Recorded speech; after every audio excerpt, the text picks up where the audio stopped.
Les armes de notre guerre ne sont pas charnelles, mais puissantes. 2 Corinthiens 10, 4.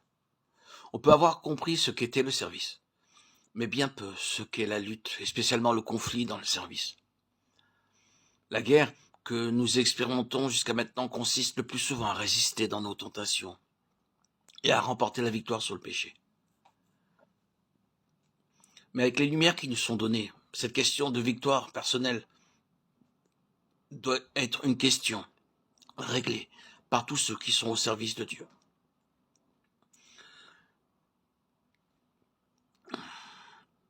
Mettez s'il vous plaît de côté tout ce qui vous est pas clair et remettez-le au Saint-Esprit pour qu'il vous le rappelle plus tard.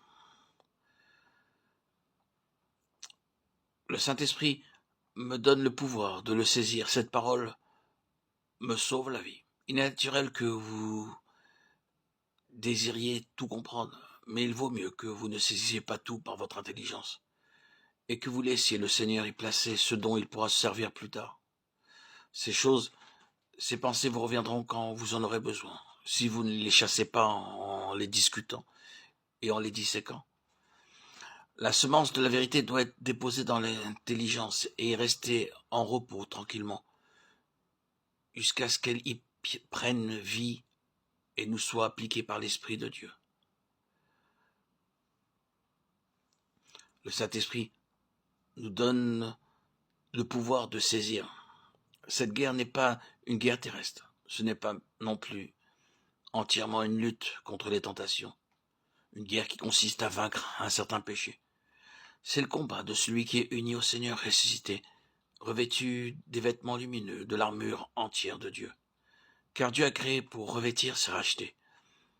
Un vêtement lumineux à travers lequel les dards enflammés du malin ne peuvent pas pénétrer. Et ces vêtements lumineux s'appellent l'armure de lumière. C'est l'armure complète de Dieu. Le revêtement de l'esprit du croyant, du nouvel homme, par le Seigneur Jésus. Romains 13, 12, 14.